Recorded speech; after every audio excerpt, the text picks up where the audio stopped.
Welcome everybody to our Emerging Technologies and Creativity Research Lab Speaker Series. We do this the last Wednesday of every month. And what we wanted to do this month, the beginning of the semester, is just to have a conversation around teaching. And a lot of us have been called to teach in different formats, some probably for the first time in ways that we have not been, whether it's teaching online for the first time or having to teach in a blended format where you have students online and physically in the classroom and so on. So we just wanted to create this venue for us to have a conversation and share stories about how we have been doing that. So online education is sort of something that is very particular to educational technologies. And our program here at OSU, we not just teach courses in online instruction and design, but we also do practice in teaching in that venue. So we thought maybe we could have that, could be helpful in leading that conversation.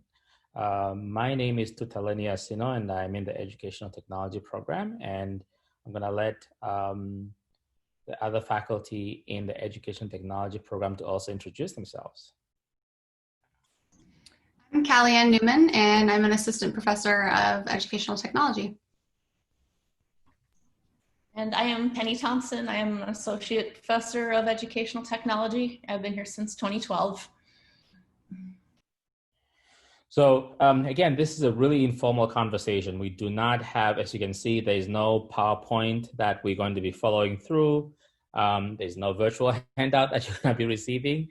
We'll record this and hopefully we'll come back to it later at your own time. But we just wanted to have a conversation about teaching, and then we'll also share some stories about how we have been doing online education and some of the changes that we have had to make. And then we'll just really have a free flowing. And if anybody has any questions or any feedback or anything that has worked for you that you would like to share. So and I can get us started. I'm teaching both face-to-face and online this semester. This is I have about 4 students that are in the classroom and about 10 who are online. Luckily, I have done that type of mode before, because in our program we do have a cohort that is not always physically here on campus. So when COVID made us put a lot of us as educators in a position where we cannot have everybody in the classroom, this for me wasn't necessarily a new thing to do.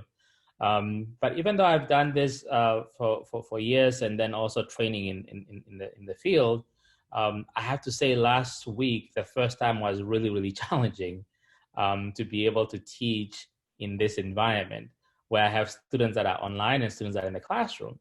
And I think for me, one of the first things that I noticed immediately, and I wrote this in a blog earlier this week, was probably teaching with a mask. That was a bit challenging, having to lecture through that mask for about 4:30 to 7 o'clock. So the mask will move, or it just was a little bit unpleasant. And because I think I was trying to make sure that I'm paying attention to all my students who are in front of me and those who are online. I also really was very much intentional about trying to make sure that there's engagement on both sides, in the classroom and online. And I think one of the things that I've been hearing from a lot of faculty is also about how do you keep students engaged in that environment where you have both physical and online. We know, and Dr. Thompson has done a lot of research in this area about online engagement, but we also just know that online engagement is a challenge on its own, but now when you're doing it in a blended format, it does add a particular other layer to it. One of the things that I'm trying is to be able to sort of cut down the amount of time that I'm talking in class is pre-recording certain components before class. So if I have a class where I have all these key concepts that I really want to be able to communicate to my class, I'll record a few of those before class starts so that when class is in session, I can actually give myself a break from talking and play those back to the students as well. And I think this sort of also gives multiple benefits to the learner, because now I can record those and leave them online on Canvas and so forth, and they can come back to them and listen at their own time as well. That for me is the one thing that I'm going to be trying this week to just help me with the amount of time that I'm actually sitting and talking and trying to talk through the mask and so on. Now, I love that idea. I'm not sure that I could stand to sit in a room with a few other people and actually watch a video of myself. I think that would be excruciatingly painful. But I also think that it's a good idea. So I'm actually fortunate in the fact that this semester I was already slated to teach courses in our online master's program. So those classes were already designed as online classes. But I have done as Tutalani mentioned with our NASA educator cohort in Houston, I have done the deal where I had some students in Stillwater with me in the room and some on Zoom. And the first time I did that, what I figured out very quickly is that the physical location has to be designed for that kind of a thing.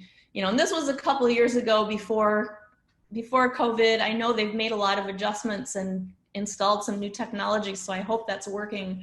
But I did have one horrible class meeting where like there was no good centrally located camera and microphone that picked up the students in the room. So every time my Stillwater students wanted to say something, they had to walk up closer to the microphone and talk so that the offsite people could hear them. So like I said, I know our tech people have been looking into that and they've probably got something worked out now, but that is something when you are in that situation is you want to look at the physical infrastructure of the room and make sure it's set up right for what you're doing. That was one lesson I learned the hard way.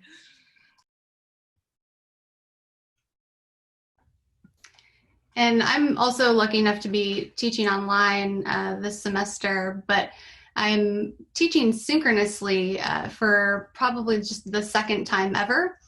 And one thing that I think many people who are now teaching online for the first time are starting to realize is online teaching is not easier than face-to-face teaching. And it requires a lot of planning. And, you know, I think for the first time, now that I'm teaching this synchronous course, it's not that things aren't posted and they're not there and I haven't done plenty of planning, but it feels like I'm doing just so much less in terms of the prep work, because I am, you know, having these sessions where I'm getting to talk to students and I don't necessarily need to, you know, record myself providing instructions or, you know, telling them about my course organization because I can actually be in a class with them and tell them those things. That said, you know, again, there is still plenty of work to be done when you're doing any sort of online class.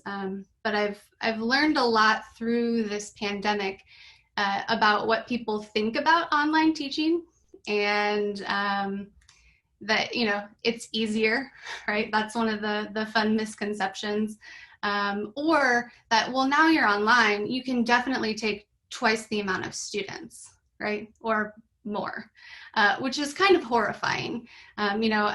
We as a program, I think our students are usually capped somewhere between 20 and 30 in our online masters in each course. And that's really because, if you want to have engagement with your students, especially if it's an asynchronous class, when you get up into the 30s and higher, I've seen people online that have 160 plus students in an online class. I just don't know what kind of engaging activities are being provided. And I also wonder about the type and amount of feedback students are actually getting on their work. That's something that's really important to students, that they get that individualized feedback, even in an online class.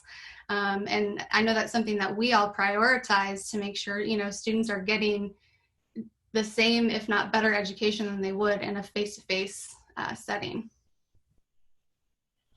I think as a follow-up on that, for me, when I teach online, my goal is not to give my students the same experience as a face-to-face classroom.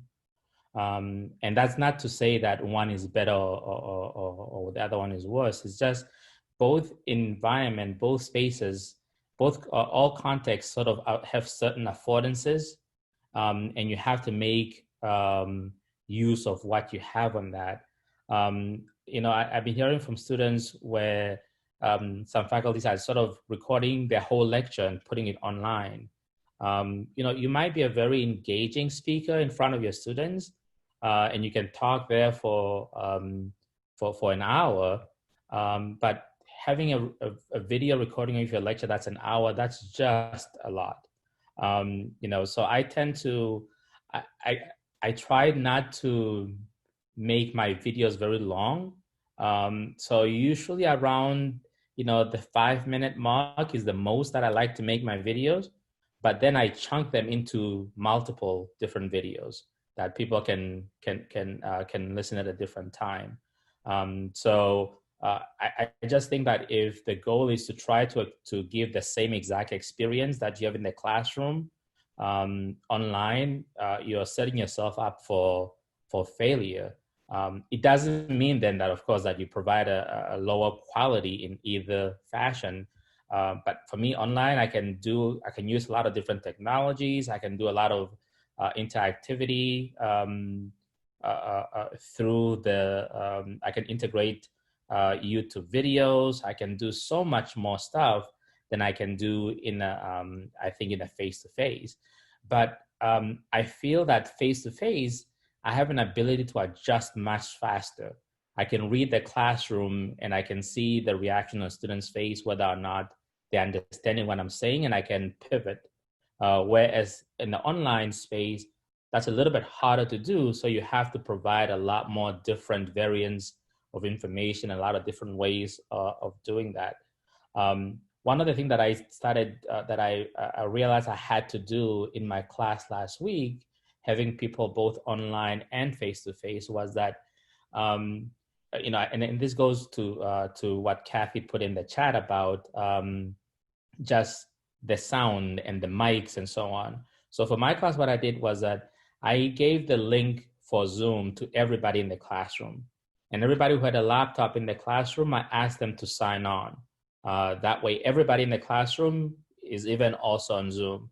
But then what I had was that I had everybody mute their sound from their speakers, because what ends up happening is that if you have everybody's speakers off, you get all these feedbacks and everything else.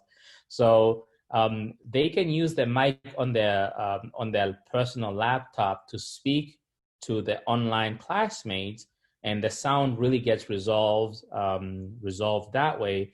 But then because I have the speaker in the classroom playing, then everybody else who's online can also hear. So that was a little trick that I found to be effective for me.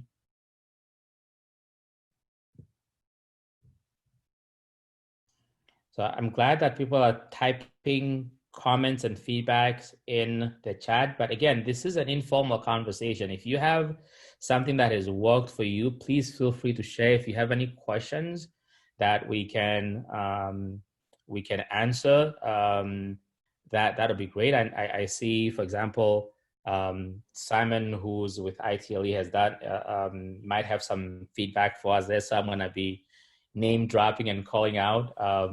I know that Jeremy, for me, does a lot of stuff with sound. So anything that has to do with sound, I usually would trust his expertise on that. And I think, Amanda, you're raising your hands. So feel free.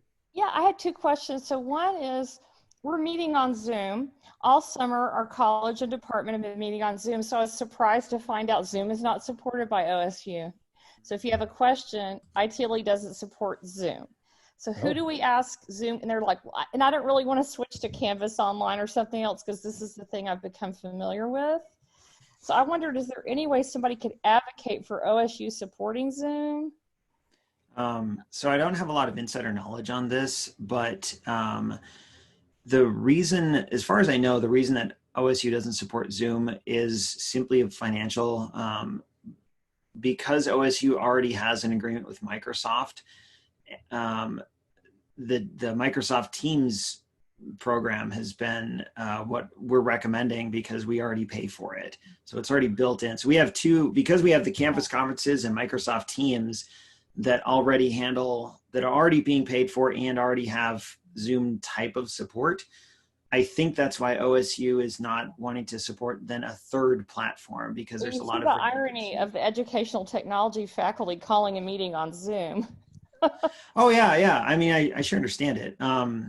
And so a lot of individual departments have Zoom, but because OSU is already spending money on two other platforms, Canvas and Teams, I think, and again, I'm not involved in those discussions. I just know that it's not something we support, and I think that's why. As far as who to contact, we've been sending people back to their department heads or their like, I think College of Ag. There's one college, maybe it's College of Ed, who has Zoom Pro accounts for everybody. So we've been sending them back to their IT department, who is in charge of those accounts anytime there's questions.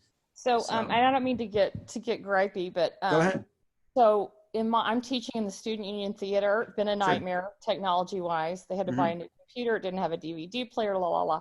But anyway, so the last time, and I have live Zoom and then some students in class. So the last class period, I could not hear anything from the Zoom students.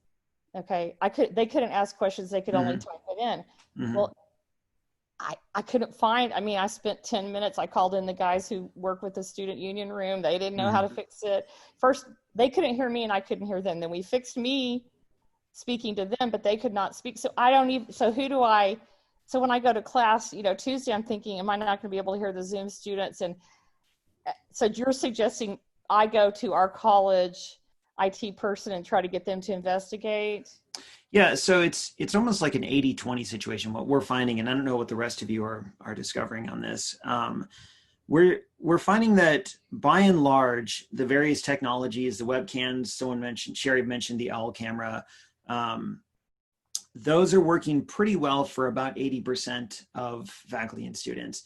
But it's the 20% where it's just not working well. There doesn't seem to be one particular reason. And so you'll have a classroom here where they can't hear. You'll have a classroom here where the camera doesn't work or the thing doesn't interface with the other thing. And finding answers to those is unique to that particular classroom, or sometimes even the computer in the classroom didn't get an update or did get an update that broke what worked last week.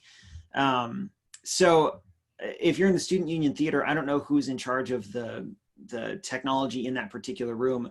It could be a computer issue, it could be a microphone issue, it could be a Zoom issue, it could be a plugin issue. It's just, yeah. Well, so when the people in charge have no idea. Well, I'm not in charge. No, I know. I'm just saying. So what you suggest to us if we're having Zoom problems in a particular classroom is try our college level IT office. Well, I don't know who is in charge of the Zoom licenses. I don't either. So I would first contact your department head and keep going up until you find out the person to contact who actually set up the Zoom licenses. Because if you have a Zoom Pro account, I believe, although I'm not sure on this, I believe you have access to a greater level of support from Zoom. You like get the fast track or the secret phone number or something, but I could be wrong about that. Because Okay, thanks. yeah. Amanda, Uh-huh. I'm sorry, this is Sharetta, Uh-huh. and Sharetta Unby, I know nothing about this, so I'll take this with a grain of salt, but I can tell you that I had a problem with Zoom, and I was not in a big room or something. It was just a personal work thing, and our CJ in our IT area in the College of Education and Human Sciences did help me a little bit with that. Now, it wasn't as significant as the situation you're describing, but it wouldn't hurt to call him or one of the other IT people in our college. I think it's worth the effort because there may be somebody there who really is can really help you. They may not, they're not people who are out teaching, so they haven't done a lot of checking on how certain things work in a big room, but he may have some thought about what might be wrong, so that maybe that's worth trying. Yeah. Okay. And then my second question is broader, hopefully applies to everybody.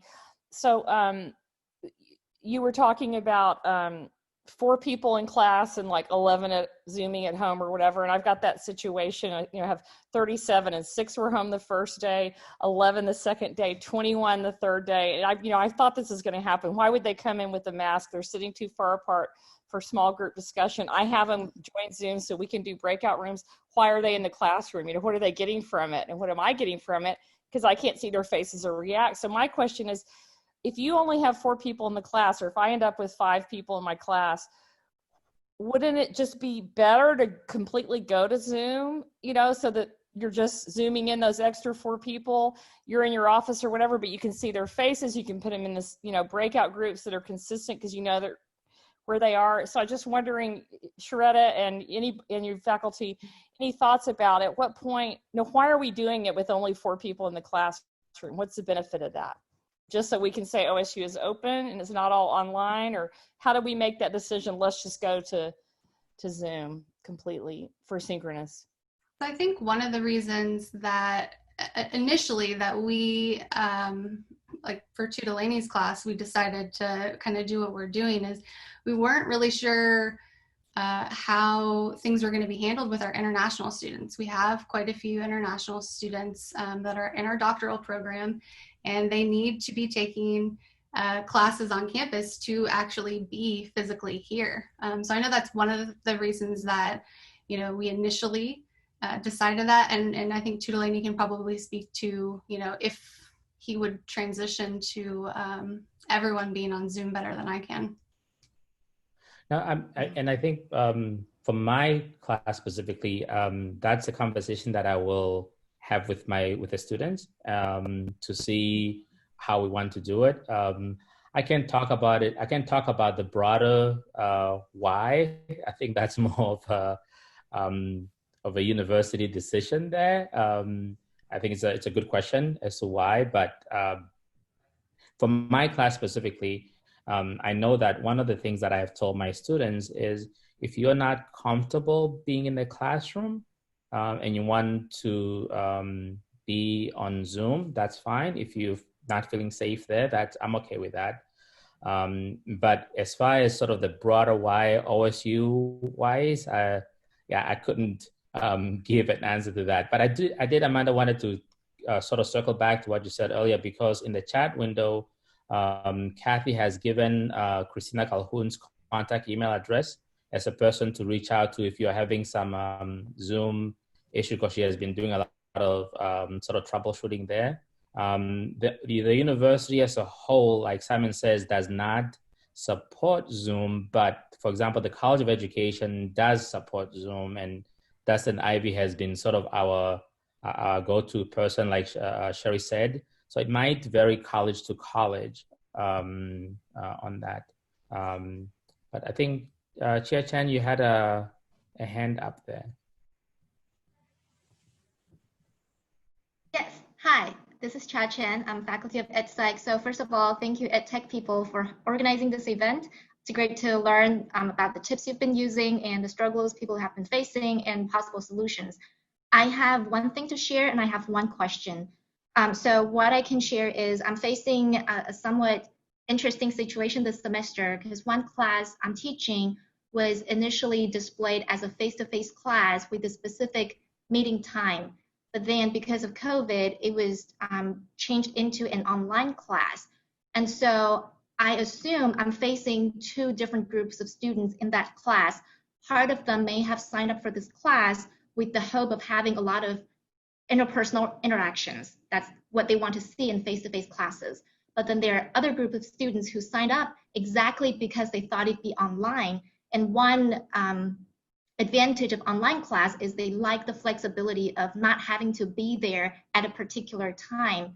So a decision I made for this class is I made it asynchronous class. So I told the students I will upload all the materials and my mini lectures and supplemental materials, and you can complete the course without having to attend a class at a particular time. But I'm offering synchronous meetings every other week so that students who want that interpersonal interaction, they can still get it and they can ask questions. And I don't lecture during those synchronous meetings. I just lead discussions and let them ask questions. But this is the first time I'm doing this, so I don't know whether they're gonna like it or not. We'll see. The question I have is, I wonder how people handle breakout discussions.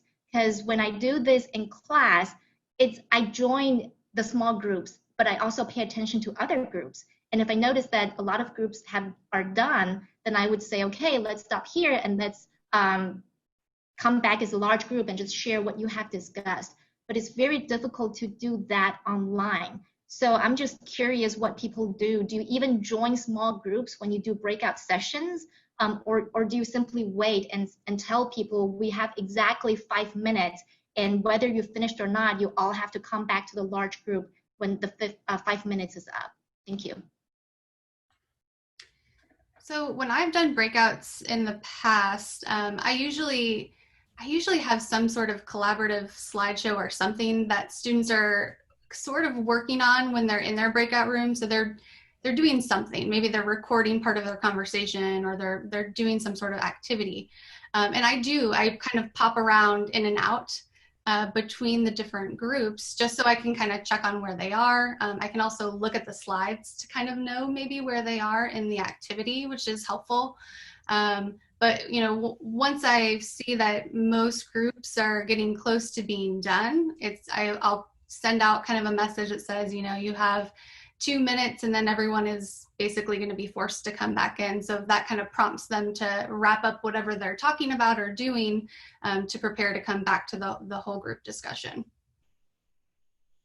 I know that, Sherry, I hope you don't mind if I put you on the spot, but I know that in our PhD in education, you do manage those group breakout sessions really well. So I don't know if you have any sort of trick of the trade that have worked for you. I think I put it in the chat. I just go in and chat, and every now and then I do get stuck in a room longer than I planned on, and I don't mean stuck in a bad way. I mean because we get involved in a conversation, but they know I'm coming in and out. And then we have a goal when we go in, kind of like Callie-Ann, not as organized as Callie-Ann's probably, but we have a question we're discussing, and then we come back and share out from the group. And so the thing that I miss, I'll have to say, is not being able to hear the other groups like you were talking about. But I still think one of the reasons that we use Zoom in our master's program specifically is because we ended up getting that more of that face-to-face feel, and that's what we wanted. We didn't really want asynchronous, so we alternate a schedule of classes where our master students typically take 2 courses each semester, and we alternate weeks. So they have one asynchronous week with one course and one synchronous week with the other, and we just go back and forth. And so that's helped us kind of evolve over the last 3 or 4 years in our online teaching. And one of the reasons, and that I don't think Microsoft Teams does breakout rooms, and the breakout rooms was kind of a big deal for our faculty because it gave us that more of that face-to-face feel that we were looking for. If I could chime in here, I was just, this is actually the sole reason that I'm now teaching online. I'm first-time teacher, first time teaching online. I teach a physiology class. And can you guys hear me all right? I'm trying out a new mic. Yes, okay. Yeah. So I teach a physiology class that traditionally I do a lot of group work where there's like clinical case studies, and I put them in groups of 3 and 4. They separate them around the room, and they do these clinical case studies and critical thinking exercises. And I typically, wander the room and walk from group to group and, give hints as needed or that kind of, or check on their progress.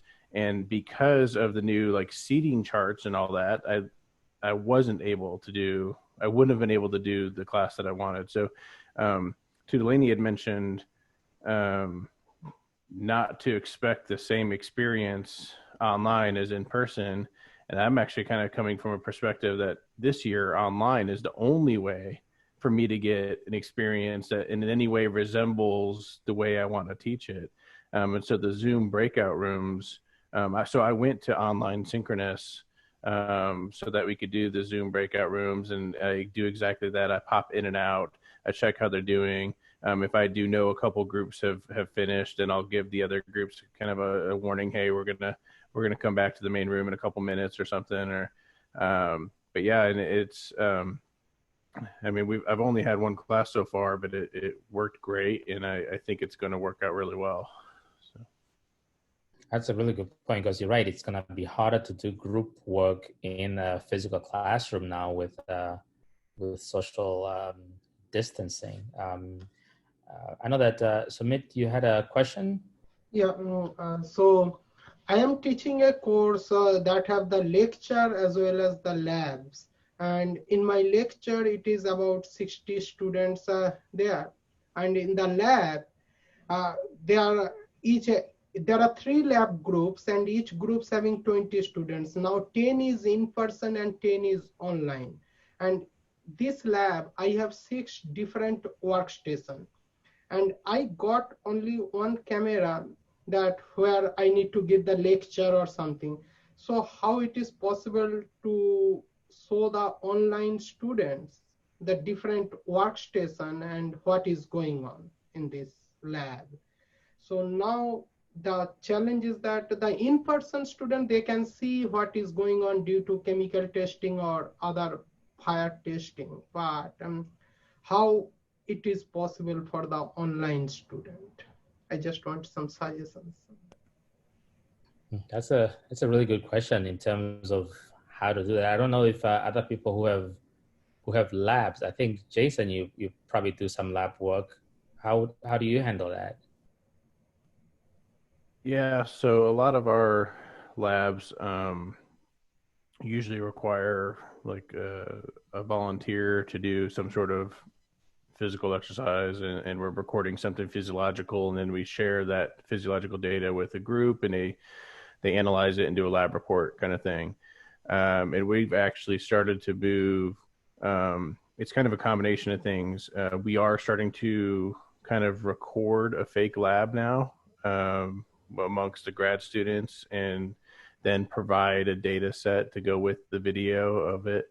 And we're trying to get a little fancy with it, where, like, let's say someone's doing a test on a treadmill. You could see the person running on a treadmill, and split screen with that, you can also see the computer screen and their oxygen and CO2, gas exchange changing over time, and things like that. And that's one way we're trying to handle it, and kind of prep for maybe the inevitability that we might all be going fully online anyway. But in the meantime, for the face-to-face, then we've got a whole nother challenge where we do have some labs that, if we are doing face-to-face, require being within 6 feet of each other. if we're talking about testing someone's body fat, how do you take someone's skin fold, for example, without getting within 6 feet of them, or ECG, how do we put electrodes on their chest without getting within 6 feet of them? And so we're kind of going just uber protective with mask, face shield, gloves. And once the person's in, the wherever they're going to do the test, we also have like a mobile kind of sneeze guard physical barrier that we can roll in between that person and the computer cart where the other person's standing, so they're not just standing within 6 feet of each other just kind of constantly. So yeah, for the physical part, we've gone some pretty significant countermeasures, but we're also trying to plan for the plan B and record videos of the labs. I think. Sorry. Go ahead.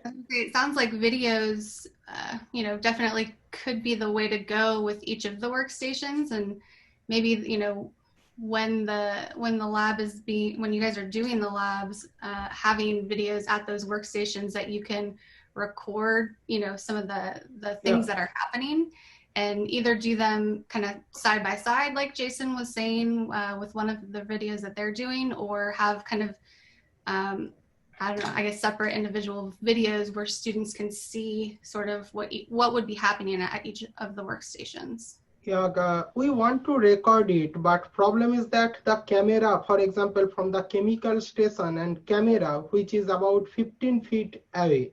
So how it is possible to record that? Even my TAs are talking far, still the microphone is not there. Nobody can hear. And then the camera, it is necessary to bring on that workstation so that everything will be there. That means we need about a camera with the 30 feet or 40 feet where, so that we could move around the labs. It's a big lab on that side. So I've got maybe an idea. I don't know if it would solve your unique issue, but so here's what I do.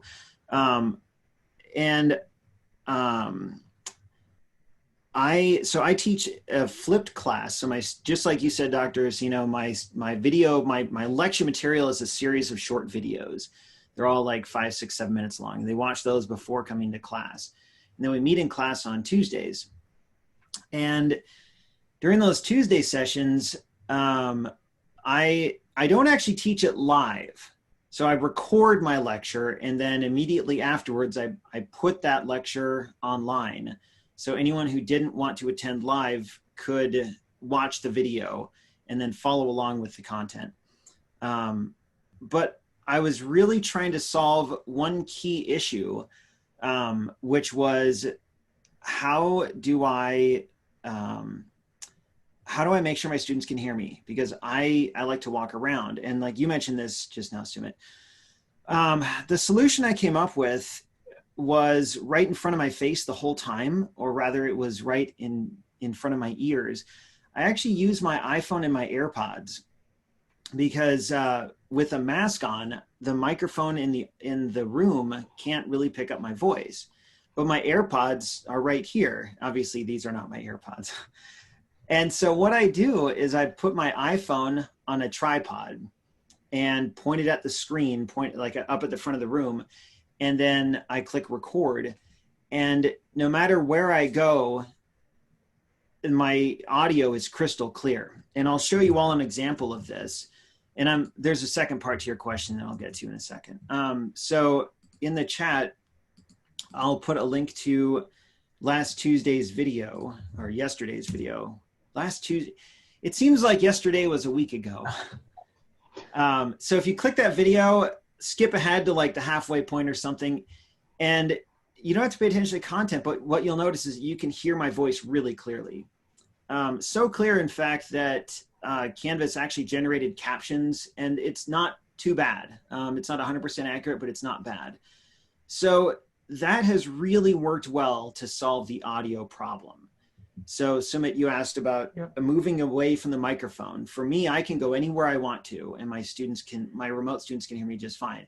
Now, if this was a live environment, all I would have to do is just pull up Microsoft Teams on my phone and hit start meeting or Zoom or whatever. As long as your phone has access to your AirPods, to the Bluetooth audio from your AirPods, then you're fine.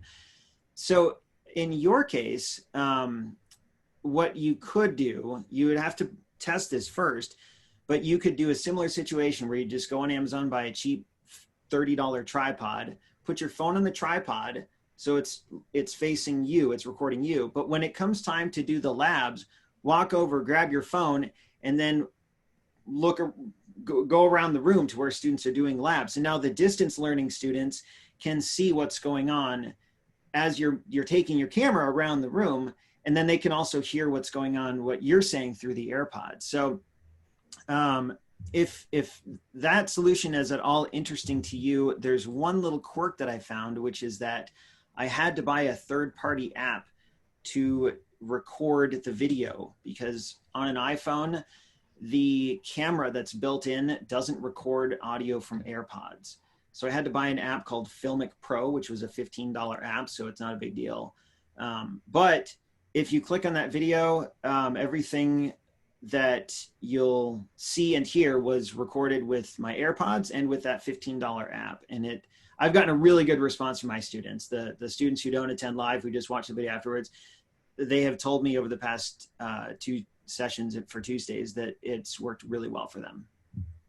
That sounds really brilliant, and I love the idea, but I also I'm a real advocate for, if you find that you're using your own personal technology and buying stuff to do your teaching, make sure that somebody knows that that's what you need as well. Mm-hmm. You know, maybe you have to buy your own stuff in a pinch, but I think we need to keep our people who are in the business of deciding what technology to buy for the university, they need to know that this stuff is going on, because ultimately, if that's the best solution, then they should be providing it. Yeah, I agree. I think I think whoever decide, again, I'm not involved in purchasing. I'm not in any of those conversations, but the issue of microphone audio has been one that we've heard several times just over the past 2 weeks, where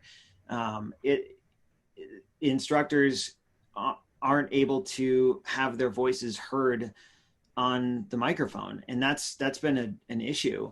And if it were in my world, I would buy AirPods for everybody, because it's a great way. And I already owned a pair. I already had the phone and the AirPods, and a tripod, so I didn't have to buy anything. But yeah, certainly, if there is a solution that needs to be put in place that costs some money, I would hope that the university would be willing to pay that, so people don't have to individually. Yeah, but from ITLE, Marcus or somebody, he told me that for my lecture class, he will give me a microphone, and that microphone, he will connect it with the Canvas conferences.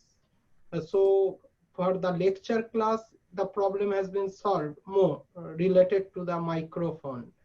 But for labs, only the camera things is the problem. So maybe I will try with this iPod one. So yeah, let's see that. In addition to that, Kathy S. Miller, who's in the library, was just mentioning that the library does have GoPro cameras that you can that you can check out. And I don't know if you're familiar with the GoPro camera. It's very mobile, so you can have it either on your person as you're moving around with it. So it might be a solution worth taking a look, especially if it's I love the library because you have a lot of different tools that you can check out. So I would recommend stopping by the library and checking out the GoPro camera and see what they have there.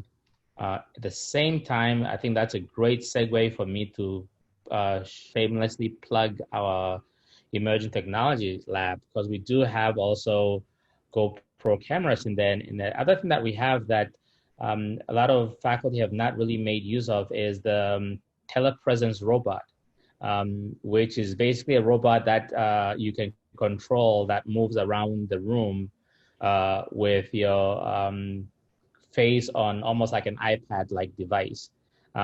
It could be another way of sort of navigating the classroom without you necessarily going through to talk to different students. If you're if you're having students that are online, you can also use that to broadcast to your students online as well. So all that just to say that there's a lot of different lab spaces, a lot of technologies around the universities that we could also explore. I know that the library definitely has a lot of different tools, and our lab on the third floor of Willard has a few options as well. And again, I sort of see these checkout things as being like a chance to try things and figure out what works. And then you'll kind of have evidence that say, okay, I borrowed this telepresence robot from the lab and it was fantastic and it's exactly what we need, but they only have 2 and I can't always get it when I want. But it sort of builds evidence and builds a case that if this is the solution and it's proven to be the solution, then it provides evidence to justify looking into purchasing more if that's, when that becomes a possibility. If somebody says they don't have any money in the department or college, there's that technology fee money that is open for faculty to apply to. Now, whether that's the right source or not, it might be different in different people's perceptions of what that money is, but it is money for technology to have a direct impact on students. And so when that yearly opportunity or semester opportunity comes around, we should probably be thinking about some of these things that faculty really need to use in teaching students. Yeah. I would like to chime in on that if I can. I sit on that committee, and definitely in the past, we've entertained and awarded proposals that have asked for resources like cameras or something for classroom use. So. Teaching, yeah. Mm-hmm. Yeah, I think it's a good source. Sharetta, are you saying the grant proposal that goes once a year where we can apply for that? Or are you saying build it into the fee of your course? Yeah, what I'm saying is that technology money comes back to the college and it comes from students paying a fee in addition to their other fees.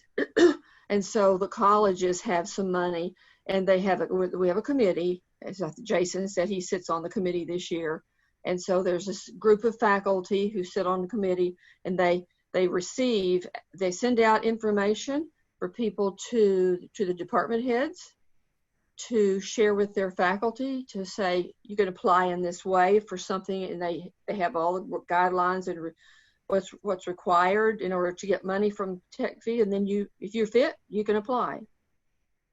The committee meets and decides who's going to get what, depending on how much money they have. Does that help? But I guess I was thinking, Sharetta, I guess I was thinking, I mean, you can have fees that go along with your courses, like if it's a studio or something. Can we build in any tech fees in that, or? I think you should just use the tech fee we have. Sometimes we get very few applications. Okay. Now, I'm speaking from just working with that group for about 100 years, but sometimes we have a lot of applications. Now we're merged in our college, and so we have, more tech fee and more people who need technology. So I think that's one to pay attention to.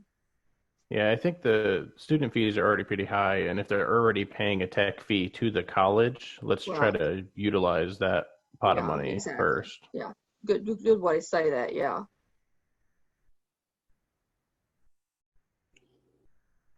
I'm just wondering, we've got a few people here who are in dual roles, or a few people who are students, and I'm just wondering, I'm curious if the students have anything they want to share with us as faculty about how to make this whole flexible or hybrid or online or whatever better, or what are we doing that you like, and what are we not doing that you wish we were doing?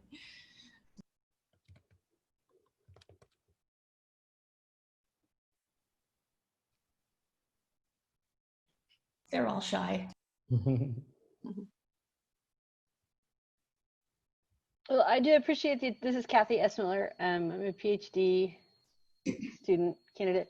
And I do appreciate the attentiveness to the course fees, to the college fees, because they are high. And I think an option that increased those would be challenging. Yeah.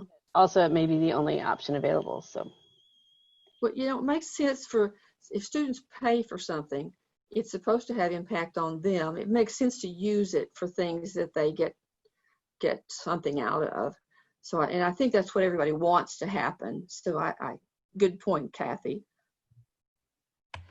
I just I posted a link in the chat. The last month, we had a session like this with students talking about what they think worked with the switching online, what they didn't like, and so on. It was I really enjoyed the conversation. I learned a lot from that. So if anybody wants to take a look at that, here's some really good perspective from students about what they think is working, what they think is not working well for them.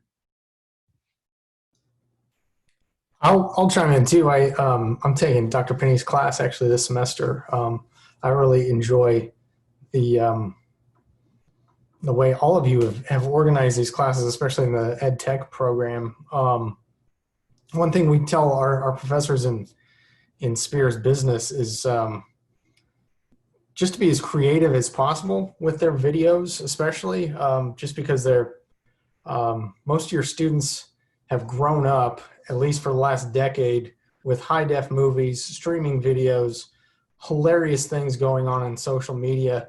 They kind of have that same expectation when they take your class. That's not exactly fair, but they have that same expectation. And that is something maybe to keep in mind.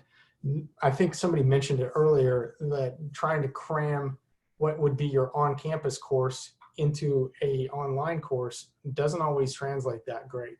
And a lot of times your online class provides you, especially with videos, provides you so many other options you can do rather than just a talking head on a video. You know, you can go, you have the ability to be more mobile, more creative than a classroom would pin you down to. So that's just one thing we recommend to our professors in online at business. And I'm just going to follow up on that because I'm like the least entertaining person on the planet. So there's two things that I do. One thing is that I tend to curate resources. And I mean, you might think that that's somewhat cheating, but I actually spend lots and lots and lots of hours like looking at YouTube videos and saying, oh, that one would be perfect if they hadn't made that one stupid comment about learning styles, so now I can't use that. But I put a lot of effort into curating resources, TED Talks, YouTube videos, whatever is out there, to give my students some variety. But then I will say one thing, and I'm not at all arguing with Jeremy, but one thing that I will say is that I always feel like if students know that we care about their learning, they are sort of patient too. And so one thing, for me, there's somewhat of a trade-off between not being so entertaining, but one thing I am good at is being clear. I'm a very linear thinker. So when I can't find the YouTube video, I can't find the engaging, graphically interesting thing that my students will enjoy, and I just have to sit there and do my death by PowerPoint, I just make sure that it's just as clear and concise as I can make it, so that it's not entertaining, but it's efficient. And I find that my students they're like, okay, Dr. Penny's boring, but gosh, I always know exactly where she is and where she's going next. And so I think, curate when you can, and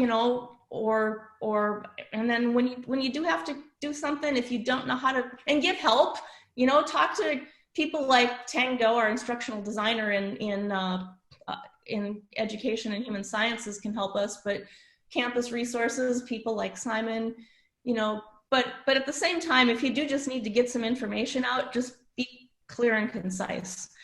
My students can tell me if I'm thinking the right way about that, but that's kind of how I've approached it. I think that's, for me, I got a feedback from one of my students on the course evaluation form that had sort of driven that home to me, in that I tend to be a little bit more on the unpredictable, crazy side, I guess, with my teaching sometimes. But one of the things that a student said that really made sense to me, said that, look, Dr. Snow, I like that you give us a lot of flexibility, but this semester for me, it felt like I was going on a scavenger hunt when I was trying to find information in your classroom. It was a hard thing to hear, but it really made sense to me. I was like, okay, I need to make sure, like, Penny was saying, that I have to be really clear. I have to also be consistent. So if the students for the whole first 3 weeks were used to the video being on this section this way and me doing it that way, and then in week 5, I automatically have now switched to something else, that kind of throws, humans, we do like predictability sometimes. So for me, that's one that I always keep in my mind when I'm designing my class. Let me not send my students on a scavenger hunt because they've told me that's not what they really want to do in when they're trying to find their information. Yeah, one thing we recommend is using the screen recorder tool in Canvas Studio, which is free. Everyone has access to it, to record a little overview of how you use Canvas. And every instructor does a little different with their Canvas class. And so we recommend that instructors do exactly what you're talking about, Dr. Sino. Just be very clear so it's not a scavenger hunt, and take 2 minutes and just tell your students, here's where to get this assignment, here's where to turn this in, here's where to find your videos, and other things like that, because it might not be clear to your students. But I like your ideas. Exact same thing. The course organization is really important. It might make sense to you, but if you don't explain it to your students and how you've set things up and how you expect them to interact with it, it may feel like a scavenger hunt to them. Well, it's getting to 1 o'clock, and I want to be respectful of everybody's time. And I see we're all hopping off to another exciting Zoom meeting, because that's what we all have these days. But thank you so much, everybody, for joining and contributing and engaging in this conversation. We'll post this on our lab website, so if you want to come back to it, feel free. And I'm fairly safe in making this next statement that if we can be of any assistance as a program, the faculty, we don't just teach online, we also do the research in this space. So if we can answer some questions, feel free to reach out. So thank you, everybody, for joining us. Thanks for setting this up. Enjoyed it. Thank you.